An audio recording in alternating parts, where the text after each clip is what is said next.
Welcome to Stuff You Missed in History Class from HowStuffWorks.com.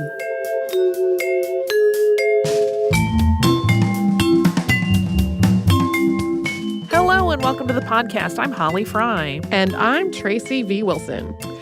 We have got an interview today, and this one is with one of the authors of a book put out by Museum Hack. And if you have not heard of Museum Hack, it is a company that offers alternative museum tours. And we're going to get into that in the interview for a bit more of an explanation of what that company is. But in short, their approach to museums and history is very irreverent and very playful. Based on the success of Museum Hack's history tours, their team decided to write a book. One of the authors, Hayley Milliman, joined Holly to talk about the book, which is titled Museum Hack's Guide to History's Fiercest Females. Full disclosure. So I mentioned at one point in the course of this interview a Museum Hack tour of the Met that I went on. That was back in September. That tour was comped by the company, so that was a freebie for me, and I took my husband. Well, and I might as well just disclose that I was invited to go on a tour, but I could not make the schedule work. Yeah, I will say for a museum like the Met in particular, they're not paying me to say anything about them, but it was perfect for my husband because that museum is overwhelming the first time you go, and he had never been, so it was great to have someone go, here are some cool things in this museum, and it made it a lot more easy for him to kind of take in that incredible large space in a way that we had a helper. It was really lovely. We also have one other quick note, especially if you are listening in a classroom or with younger listeners. There are a couple of words in this episode that Holly and I don't typically say. There are words that are commonly allowed on broadcast television and are in the context of these tours, but everybody has different boundaries of what language they would prefer to use around their kids and students. So if you think that might apply to you, great idea to check this one out first to make sure everything is okay for your listeners. There's also an offer that Museum Hack is really graciously extending to our listeners at the end of the interview. The name of that tour contains the words that we're talking about, so we can't just bleep it out because then you wouldn't know the name of the tour. Yeah, so be sure to go ahead and listen all the way to the end before you make your decision about whether you want to share this with younger history buffs in your life. But we will jump right in to Hayley and I discussing both Museum Hack and this book. So first, now that I have you, Hayley, will you just tell us a little bit about what Museum Hack is? Yeah, so we are a company that leads unconventional tours of the world's best museums. We were founded about, 6 years ago now by Nick Gray. Nick has a really funny story. So basically, he had always kind of hated museums. He thought they were super boring. He never, ever went to one. And then he was going on a date with this girl, first date, and she suggested going to the Met with him at night. And so they went, and we like to say that Nick fell in love on that date, but not, unfortunately, with the girl, but with the museum. And so something about being there with all of the lights, and the girl who he was with, the girl he was on the date with, told him kind of all of these stories about her favorite pieces at the Met, and having that personal connection where he was hearing her experience of it rather than just reading the placards or kind of hearing an impersonal account of it really connected with him. And so, like I said, he totally fell in love with museums, and he became obsessed with them and spent all of his free time at museums and basically just kind of started bringing all of his friends on little mini tours for himself. He'd go and learn about things he wanted to do, and would tell his friends basically here's these interesting pieces of artwork that I'm into. And so it started from there, and then we've grown to a company, I think, with over 75 employees now. We do tours in 6 different cities. We have so much fun, and we basically just take people, bring them to the museum, and all of our tours are very personalized, very centered along that initial experience that Nick had, which is learning what a person loves about the museum versus just learning about all of the artifacts and the art and a laundry list of names. It's really about what's the experience and the personal connection that everybody has. So we do that. That's our kind of main umbrella. We also do corporate tours. We do scavenger hunts. And we have now just written a book. So we're kind of doing a lot of different things, all about sharing stories about history and art and culture and science that we're passionate about. I love it because it makes art and art history so alive for people in a completely new way.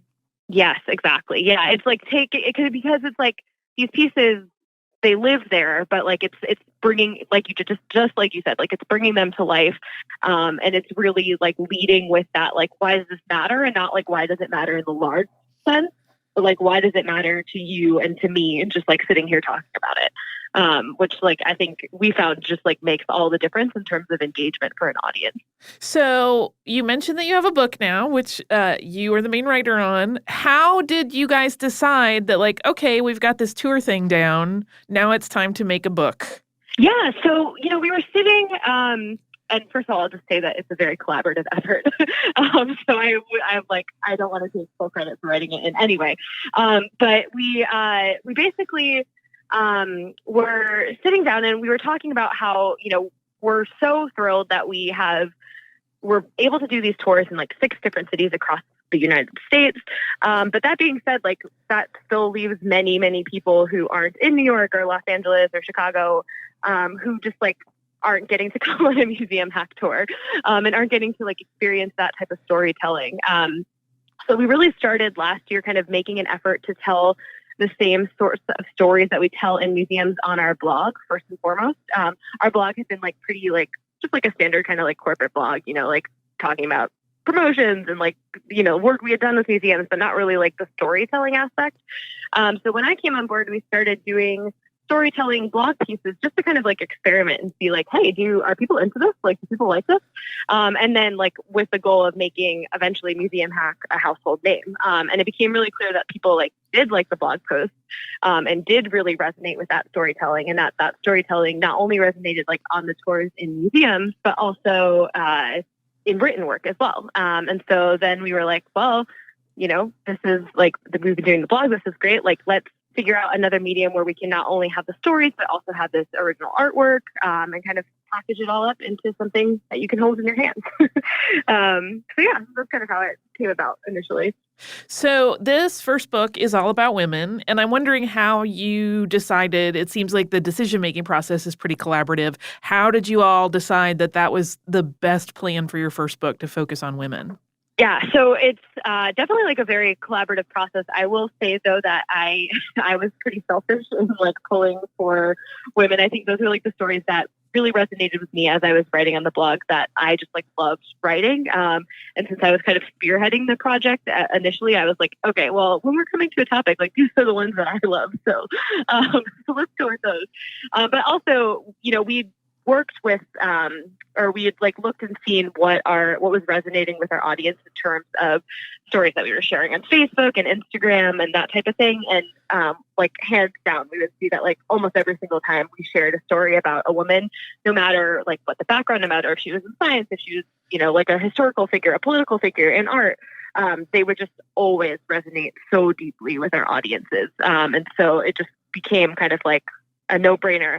And also obviously within like the last year or two, the climate on recognizing women's achievements, acknowledging the struggles and the pain that women have gone through, as well as their many and like myriad contributions to society, has been such an important part of the conversations that are happening worldwide over the last year. So it's also just kind of resonated and fit really well in with that. Now, I have been on a museum hack tour, and I know that it's, as you said, it's very personal, and it's got this nice casual air to it.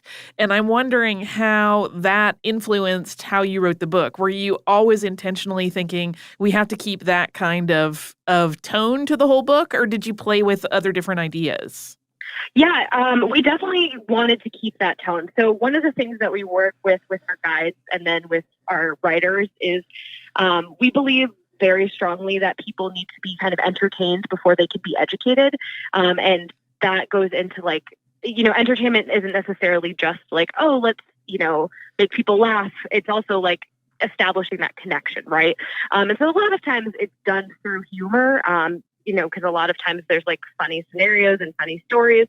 But sometimes that entertainment piece is done by creating like very meaningful personal connections as well.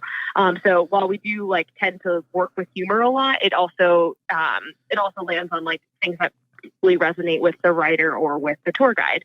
And so, yeah, it was absolutely 100% a very conscious choice on our part to make the stories resonate with the writers, and to like lead from a place of like what's important to the writers and what do they want to tell about each of these women. And that's a lot of what the writing process looks like, is like each of the writers being like, okay, I know that I'm writing this story about this woman, but what do I want to tell about her? Versus like, we could list off a litany of facts for everybody, but we really want to tell, like, to make it a story and to make it powerful, to like foster that connection with the audience. It's like, okay, what resonated with me? So yeah, 100% like the same approach that we have with leading with entertainment, and then bringing in the piece of education. So everything we write, we want to, make people interested and want to make them, teach them something and have them want to learn more. But we believe that becomes so much more powerful after you have that kind of initial connection and through entertainment. So it's interesting because the stories in the book are still pretty comprehensive. It's not like people have focused on one thing to the exclusion of the overall story. So I'm wondering what the research process is like and how you balance those two things. Yeah, so it's definitely personalized for the writers. So I'll speak to mine first. I think what I tend to do, and so typically, I guess I'll back up. Typically for each of the women, we're going through like a high level kind of overview of their life. But that being said, none of our stories are that long. So, they're like around 2,000 to 3,000 words each. And so with each of these women, you could easily write multiple books on their whole lives and getting into like the nitty gritty of decision making and like a lot of the political nuance or, what basically like the larger picture of what was going on around them. So while we are giving like an overview of their lives, and like, I like to think of it as like kind of like a greatest hits or highlights of what they were going on and what they were kind of most known for, and also what most resonated with the writer. And so for me, my process is kind of to just initially start out by reading just some short summaries of the person's life. So that might be like looking on Britannica or, just like looking at like a very short synopsis of like, what would you say about this woman in a page or 2 pages? And what I'll do is read a number of different sources that are kind of like that and see what sticks out to me. So like, what do I remember from the first couple of times that I've just done this profile of this person? And then when I think about the things that like resonate with me and that have stuck with me, that's where I'm going to dig deeper and try to tease out those parts of the story that I have that personal connection to. And I know it actually sounds a lot like what we do when we're starting a research project on our show. So I appreciate that completely. Yep.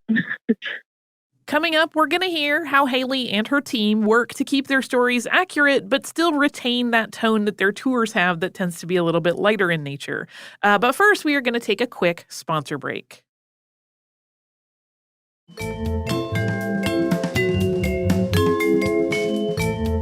A lot of what happens when we're doing research is that, we're kind of trying to like tease out the realities of an event or a person's life from kind of the mythologized versions that get shared. And sometimes those one-pagers leave things out or they just gloss over the nuance of something. So I'm wondering how you make sure you're getting the accurate story, which sometimes will reveal itself to be much darker or more unsettling than we maybe were taught growing up, but you also keep the content pretty light. How do you work that out?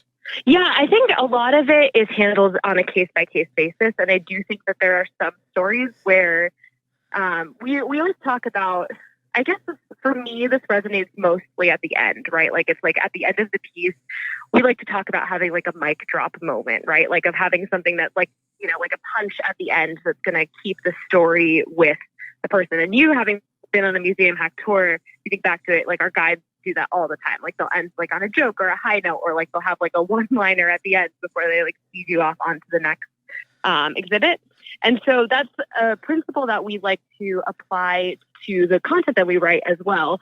But that being said, what that mic drop is really will vary from person to person. So like sometimes it is funny. Sometimes it's a funny mic drop because like the larger story surrounding this woman is like kind of ridiculous or is just kind of humorous, but sometimes it's just not funny at all.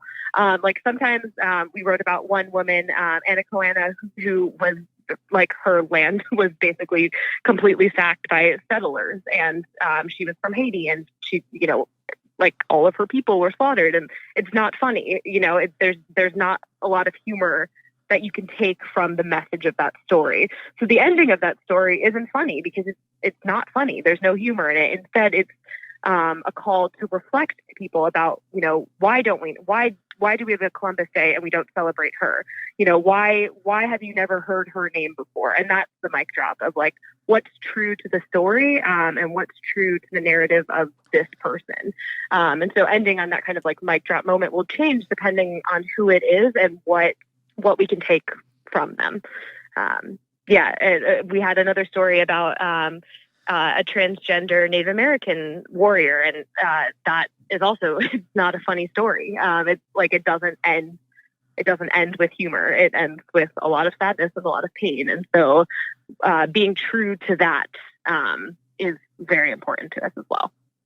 So you mentioned a couple stories, but I wanted to get from you maybe what 2 or 3 of the women that are in the book are your favorites, or were your favorite either to research or write about or read about when you were, you know, kind of looking over what other people had written for the book? Like, which ones are the ones that really kind of hit your heart? Yeah, so I love the story of Qingshi. I'm myself half Chinese, and so I think her story is so cool.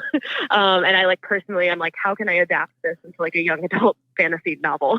But I just think her story is so cool. She was a pirate who basically like ruled over the seas around China with the Red Flag Fleet. She just was like such a badass, and her story is so crazy. And we hear so much about so many like male pirates in the Caribbean, both fictional and real. But I had never heard of her before, and her story is just so cool. And she like just ended like her life.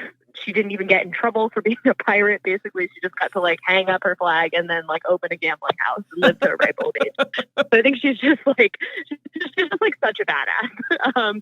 And she like started off life on like a floating brothel. So she like truly like from the bottom to the top. And so she has always resonated with me. I love her story. I also wrote one about a queen named Tamiris who basically like overtook like one of the world's like greatest conquerors at the time. She was just like beat him on the battlefield, and again, like never heard of her name. And then the story I was kind of referencing earlier about the person's name is Ashtish, and it's like a moniker, not an actual name. But that story was just like, it was extremely haunting. And I had never, as another thing that I had never read about or really known anything about. And just learning about that really stuck with me. And again, like it stuck with me in a completely different way than learning about Qingshi and how like great her like life was. It was just a reminder of like why it's so important to tell these stories, and why it's so important to reflect on a lot of narratives that have been silenced or just never featured in the first place. Were there any that you had hoped you could include in the book that either got edited out or were just never going to be part of the project that maybe you are keeping to the side for the future? Yeah, so many. There are so many.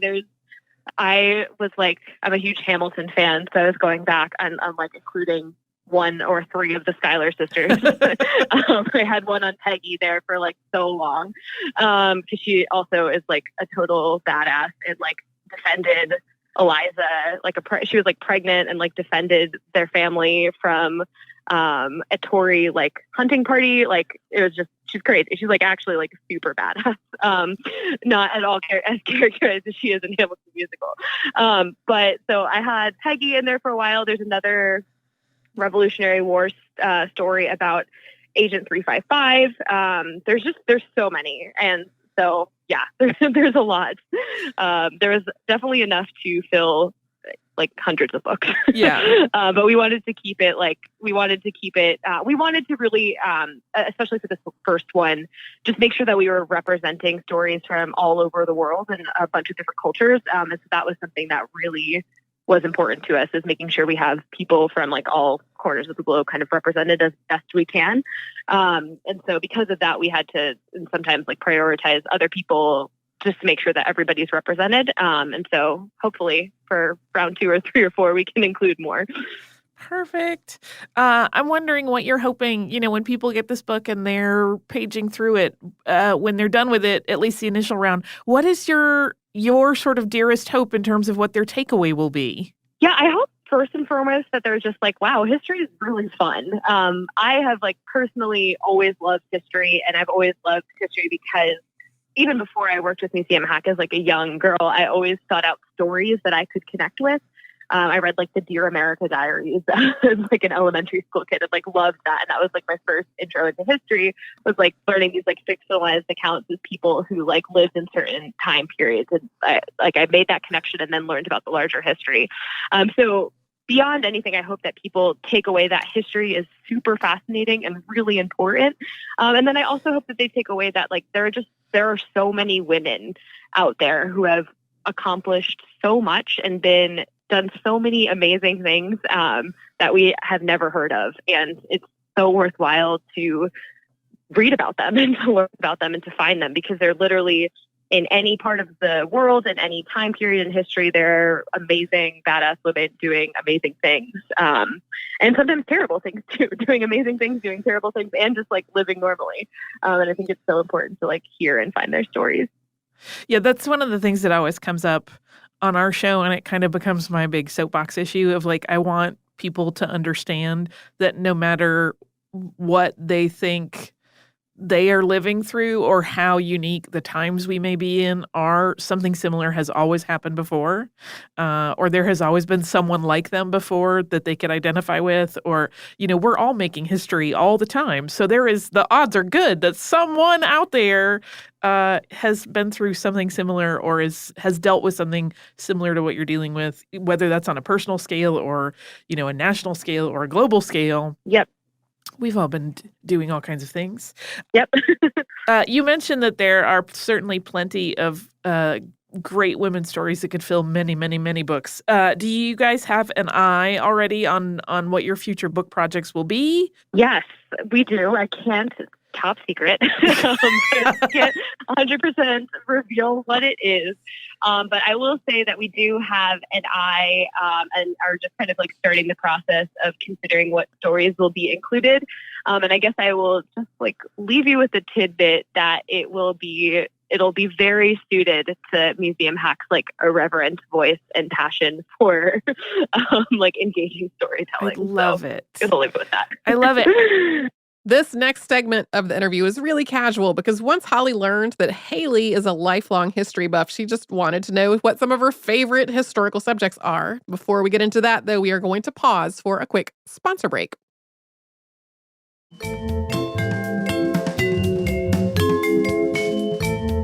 Now, just because you mentioned that you have loved history all your life, I'll hit you with the surprise question. I'm wondering, like, outside of this project and maybe even outside of women's history, is there something that is just one of your favorite pet topics in history? Oh my gosh. I like go straight to Tudor England. I was like obsessed with Tudor England. And like, I have so many books on Henry VIII and all of his wives. And like, I aced my AP Euro exam. I was just like, I was so into it. It was so fascinating. And I had different periods of time where I was like obsessed with each of the different wives and learning like all about them. And then also like Queen Elizabeth, like just basically that like whole specific branch of the family from Henry VIII to Elizabeth I. I was always just like, I could never stop reading about them. But then I also took Latin for a very long time. So Roman history and Greek history and like Greek and Roman mythology I'm also very passionate about those as well. But I don't have quite as many history books about those as I do about the Tudors. I think I have like most that were ever written. Just got them for Christmas for like years on end. What is it about the Tudors that you love so much? I honestly don't know. I think Elizabeth was like, and her mother, Anne Boleyn, were just like so fascinating to me. I think it's like something about, they were just like so powerful in such a unique way for the time. It just like really fascinated me. And I think women who like, and not even just necessarily women, but just people who have to play like games like that, like court intrigue games, are just so fascinating because I would be so bad at it. Like I would never be able to play into like the palace intrigue. I would never be able to like learning about like how Elizabeth would just balance like marriage proposals for decades. I was like, I would never be able to do that. Me either. There's no way. I have joked on the show before that when I look at like the lives of royals, particularly in those types of scenarios where there are a lot of power grabs going on, where I'm like, who wants that job? I don't understand it. I wouldn't want any part of any of that. I could not possibly handle it. Yeah. I also always joke too, like my favorite foods are like bread and cheese. So like in all those books, they'd be like, they just sat at the table with like a hunk of bread and hard cheese. And I'm like, that sounds amazing. Like I want to eat that for like every meal. So something. I had a very similar thing as a kid, not from a history book, but reading Heidi, because they always went up into the mountains and, they always had bread and cheese and a bag of milk. And for the longest time, that was all I wanted to eat because it was something I read in a thing that I thought was cool. Yeah, I know. I'm always like, oh yeah, like I would do really well in medieval England. Like just like give me hard bread and cheese and I'd be happy. So. I love it. On that yummy note, thank you so much, Hayley. I really appreciate you taking time to talk about this project with us. It's such a fun read. And I think it's sort of, it's interesting because it's a great intro, I think, for people that maybe haven't looked at much of these histories in depth before or even at all. It's such a great little... like opening the door and going, here's what's actually cool about all this stuff. So I think your wish will come true and that people will walk away getting a better understanding of how interesting it all is. Yeah, that's just my hope that something resonates with you and you're like, oh my gosh, I have to learn everything I can about this. And on that note, we just wanted to extend to your listeners, if anybody purchased a copy of the book between now and the end of February, you can send us an email copy of your receipt and you'll get a free ticket to any of our Badass Bitches tours in the city of your choice. So just send us a copy of your receipt and you can keep on learning about badass women in one of the 6 cities we do tours in. I love it. That's so cool. Thank you so much. All right, Miss Hayley, we appreciate you. Yeah, no problem.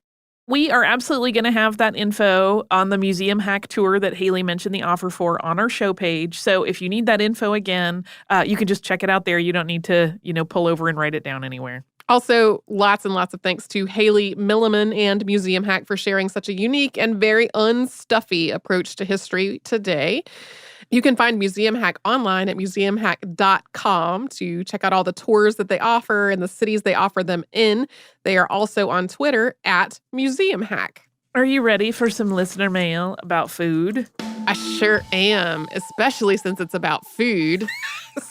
Since Hayley and I diverged to talk about food that we were inspired to eat because of history and books, I thought it might be a good one to match up with this. This is from our listener, Michael, and it is about our Escoffier episode, and particularly about frog's legs. He wrote, "Hi, Holly and Tracy. I just listened to your episode on Auguste Escoffier, and you mentioned about the English apprehension to eating frog's legs, and Auguste's consequent hiding of the fact that what was in a dish he was serving was frog's legs by calling it something else. You seem to agree that it did sound disgusting. I had the same idea. That is before I actually had them. Stay tuned. I have a rebuttal to that." Oh, me too. My wife is from Malaysia, and it is something that's often served, although it is stir-fried with garlic and other vegetables at coffee shops. As a side note, coffee shops typically refer to enclosed roadside restaurants, which are different from the open-air haka stalls. And at the time, I made a note to just eat what I was served and not ask what it was and just enjoy. This has served me well whenever visiting her family, and I have passed this on to our son for whenever we go to visit. One time visiting her before we were married, her parents took us to a coffee shop for dinner. Food is typically served in large dishes and placed on a large lazy Susan to share around the table. One of the dishes looked like just small chicken or squab legs. I was so used to seeing chicken's feet, which can also be delicious, served at dim sum, so I thought that was what they were. And needless to say, they were awesome. I think I had 8 of them. I did ask her what those were, and her reply, "If they're good, just keep eating them. I will tell you later."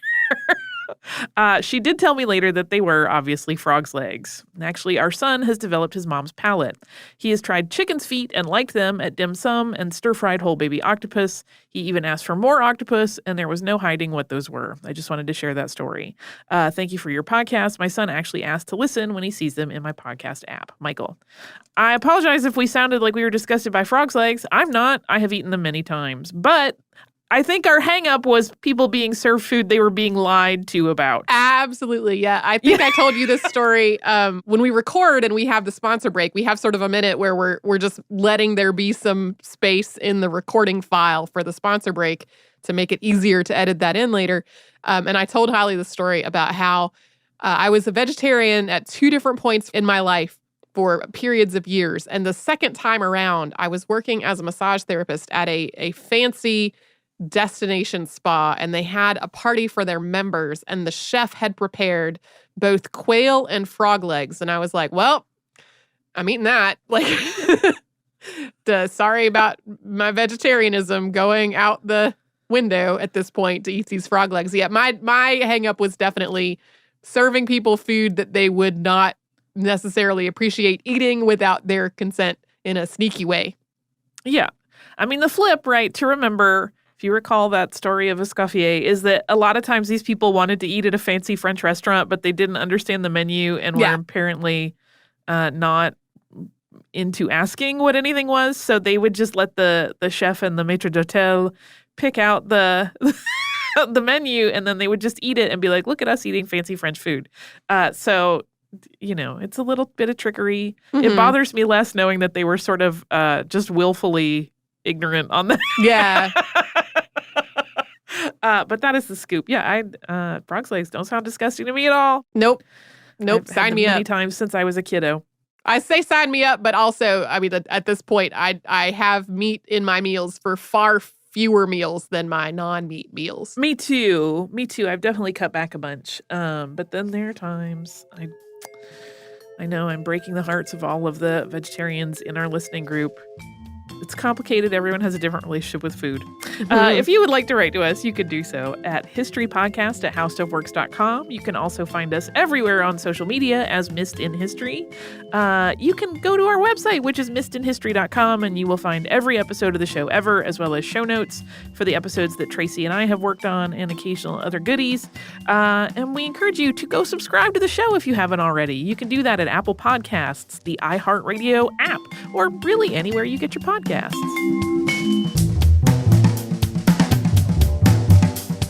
For more on this and thousands of other topics, visit howstuffworks.com.